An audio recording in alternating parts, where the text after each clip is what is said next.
beloved Boss Mike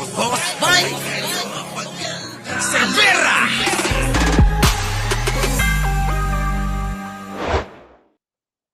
Franchise? Nako, eto na ho. Kaya naman pala, Kaya naman pala, etong libisting bata na nagngangalang Leandro Libiste na kongresista, ano po, dyan po sa may Batangas, halak ka, mga kababayan ko. Eto na, binanatan ho. Binanatan ho ni Crispin Remulla, mga kababayan ko. Nako, malupit ha. Malupit yung mga binitawang salita ni Crispin Remulla dito po, kay Batang Libiste. Ito na. Eh, batang-bata ka, nininegosyo mo yung franchise? Wala ka ba kahihiyan? Ayan. Anong klaseng Pilipino yan? Grabe ka. Biruin mo, franchise, pag-aari ng gobyerno, binenta mo, pinagkatiwala sa'yo ni Digong, etong pamilyang sindikato. Siguro mga kababayan ko, etong si Libiste, mukhang talagang ano ito marami itong baho na kailangan malaman ng taong bayan. Malamang mga kababayan ko, eto parang mga Duterte din, ano.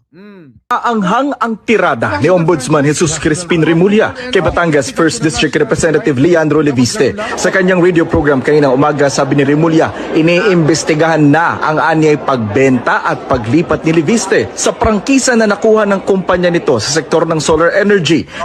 Bakit? Di ba? Kapal ng mukha mo. Bakit nga ba ganun ginawa mo? Ginulangan mo yung mamayang Pilipino rito. Maniwala kayo mga kababayan ko.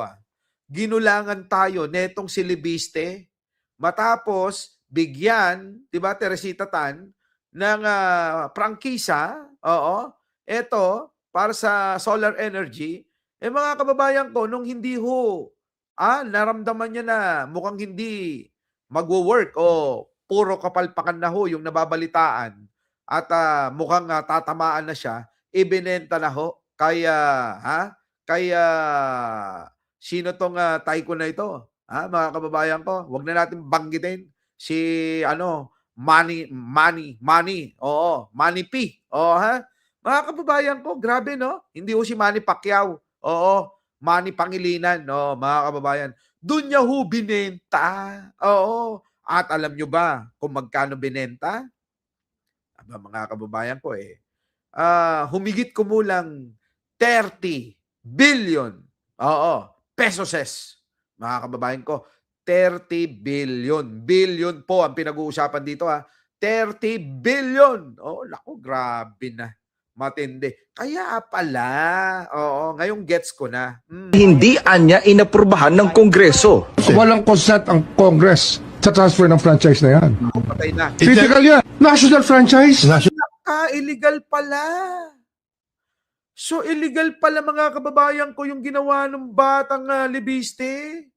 Kaya naman pala, nag-iingay ng gusto kasi nga, dadalihin na ho, mabubulgar na yung mga baho na itinatago. Naku, patay. Mukhang madadali na. Eto na. Renewable energy critical to the national life. Tapos ganun lang. Na-flip. Bebenta mo, fi-flip mo lang. Na-flip. Nanay mo pa, senador? Ayon sa Section 8 Kita mo? Siguro pinangahas, Dali Babes, Di ba? Pinangahas o makapagal yung nanay. Alexander, pinangahas yung nanay dito.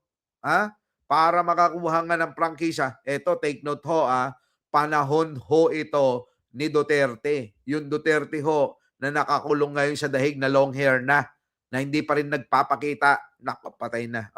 ng Republic Act number 11357, ang batas na nagbigay ng prangkisa sa solar company ni Leviste.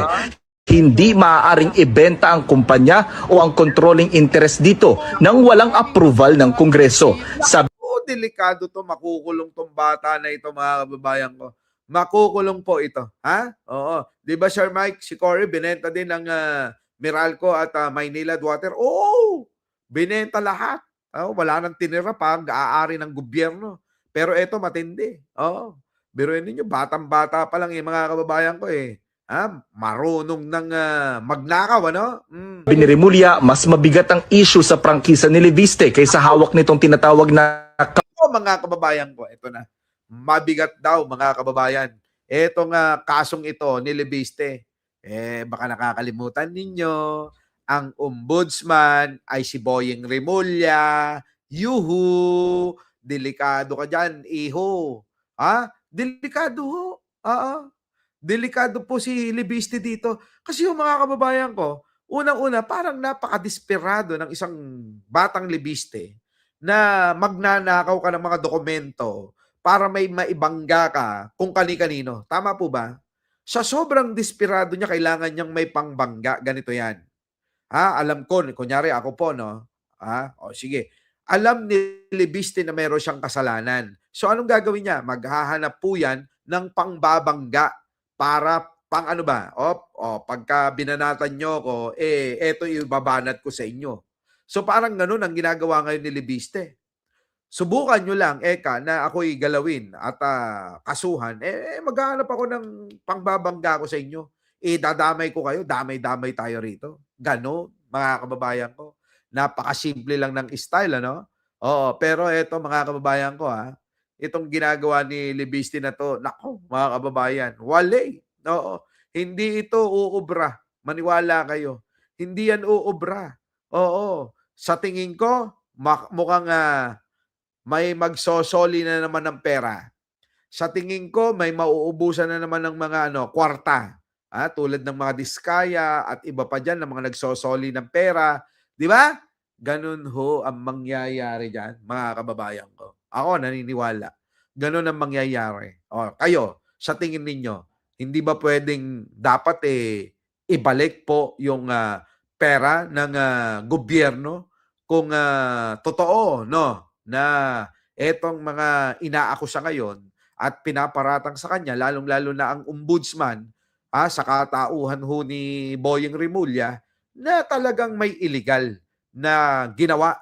May illegal ho na pinasok na kontrata o pagbebenta ng pag-aari ng gobyerno. Etong si Leviste. Kayo, ano po masasabi nyo? I-comment nyo po dyan, mga kababayan ko. Our beloved Boss Mike Cervera.